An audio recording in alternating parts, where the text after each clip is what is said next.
ન રહી શકે તો કોઈ આગ્રહ રાખવો નહીં, નારાજગી રાખવી નહીં.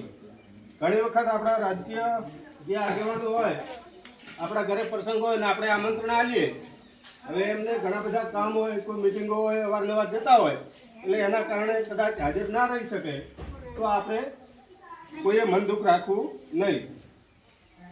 મુદ્દા નંબર 4, ધ્યાન લઈ જવાના પ્રસંગ.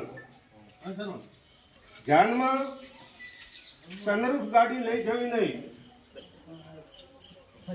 બીજું, ધ્યાનમાં 11 થી વધારે વાહનો લઈ જવા નહીં. કોઈ પણ પ્રકારના વધુમાં વધુ 11 વાહનો લઈ જવાના રહેશે, એનાથી વધારે કોઈ લઈ જવા નહીં. ધ્યાનમાં ગાડીઓની લાઈન લગાવી નહીં.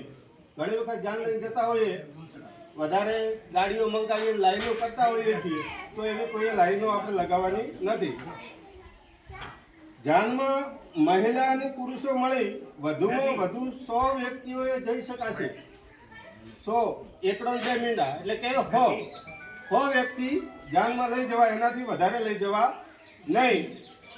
10 વર્ષથી ઉપરની ઉંમર વ્યક્તિ ગણાશે, એટલે 10 વર્ષથી ઉપરના હોય એ વ્યક્તિમાં ગણાશે. એટલે કે 100 આપણે વ્યક્તિઓ લઈ જવાના છે, એમાં કોઈની ઉંમર 10 થી ઉપરની હોય તો એ વ્યક્તિમાં ગણાશે.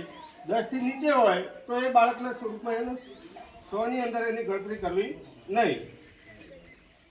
ધ્યાનનો વરઘોડો, મામેરું કે ધ્યાનમાં ડીજે લઈ જવું નહીં. ઘણી વખત ડીજેના કારણે ઘણા બધા આપણે માઠા પરિણામો ભોગવવા પડતા હોય છે, એટલે સમાજે ડીજે પણ લઈ જવા ઉપર પ્રતિબંધ મૂક્યો છે. એટલે કોઈએ ડીજે લઈ જવું નહીં. ધ્યાનમાં વધુમાં વધુ 2 ઢોલ લઈ જઈ શકાશે, એટલે 2 ઢોલ લઈ જવા હોય તો લઈ જાય. ધ્યાનમાં શરણાઈ વગાડી શકાશે. મુદ્દા નંબર 5,